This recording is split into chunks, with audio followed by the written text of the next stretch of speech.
Welcome back to this special edition of Hannity. And ever since he took office, you know, it is the president, Democrats and the media have been questioning his fitness for office, even calling for his impeachment. Take a look at this. His motives and his actions are contemptible, and I will fight every day until he is impeached. Impeach 45. I rise today, Mr. Speaker, to call for the impeachment of the President of the United States of America. The President's decision to end DACA was heartless and it was brainless. We all agree that President Trump's decision to end DACA is a despicable act of political cowardice. Are we getting closer and closer to the possibility of yet another impeachment process? After watching the Clinton impeachment, I thought I'd never see another one. But I think we're in impeachment territory now for the first time. President Trump did a tweet last night and a tweet this morning. Not presidential. The president's fitness for office is something that is being called into question. I'm very worried about his fitness. Well, it's nice to know Nancy's very worried about it. And according to the Washington Post, the appointment of Jerry Nadler, the ranking Democrat on the Judiciary Committee, is a clear sign of the left's intentions to impeach the president. I don't know what they're going to charge him with, but let's not talk about the Constitution. That doesn't seem to matter on that process. Still with us, radio talk show host Steve Levy, Fox News contributors Doug Schoen and Deneen Borelli. You know what? Let's go to Doug Schoen right here.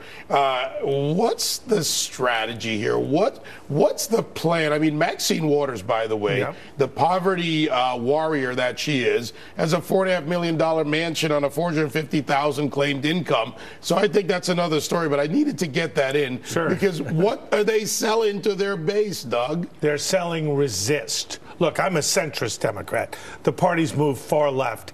They recognize they can keep everybody together with one simple principle: resist and attack Donald Trump. I would have put forward an alternative tax plan. They didn't do that. Now, in fairness, the Republicans weren't that eager to compromise. The Democrats didn't want, because it's all about resist and attack. And ultimately, if you listen to the talking points we just heard, ultimately move towards impeachment. Yeah, Steve, hang on a second. I'll get to you. But, Doug, I want to just take a little redirect on this. Because if the Democrats' plan is to resist and the base keeps coalescing but dwindling, how does that win them national elections? How do they stay a national party? Well, they did very well in Virginia. They did very well in New Jersey. They have won a bunch of legislative seats. They're up by double digits in the generic vote, which usually presages a substantial victory in the House elections. That's the deal, and that's the strategy. All right, Steve Levy, you heard the strategy from Doug, but I got to tell you, they won in expected areas. In the Senate, they're going to defend some 24 seats or so, and the Republicans are going to defend 4, maybe 6. So are the numbers really with the Democrats on this?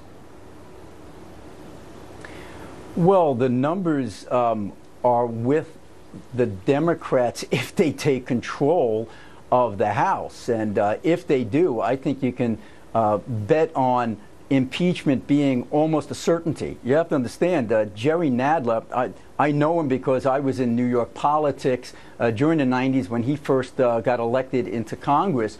He's a very smart fellow, but very, very partisan. He's a pit bull. He's already said that while the election was legitimate, the president is illegitimate at this point because of the Russian probe. And that has been echoed by a number of other Democrats. In fact, that little blurb you had about the impeachment resolution, it actually got 58 votes before there's been any type of investigation that was started at all. On top of that, I saw a TV ad today by billionaire leftist Tom Steyer, who's now calling for impeachment because he doesn't like the president's tax plan. Have we come to that now, David, where if you disagree with policy, it's going to be impeachable? It's scary. A lot of these folks in the Democratic Party are moving the goalpost. First, they said it was about collusion. They couldn't get the smoking gun, so they shifted to talk about obstruction. Not enough there. So then they start talking about the president's personal finances in the 90s. Maybe not enough there. So we'll start talking about his relationship with women in the 80s. All right, so Steve, let me bring Deneen in on this, as you say, the relationship with women, because he has clearly, Deneen, even got women voters behind him. But let me throw this silly word in there.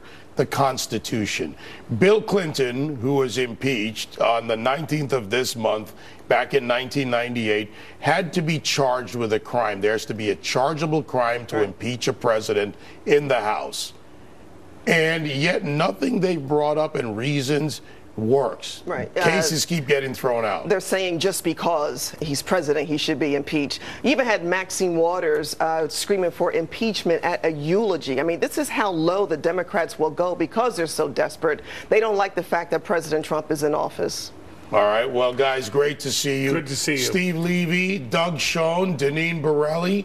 You do a great job. It's great to see you. Look at this lineup. Radio, television, and someone who actually tells it by the numbers. Doug, I don't know. They're going to throw you out of the party. I think they've already inched me out. They're resisting me, David, sometimes. All right. Coming up, more Hannity after the break. Stay with us.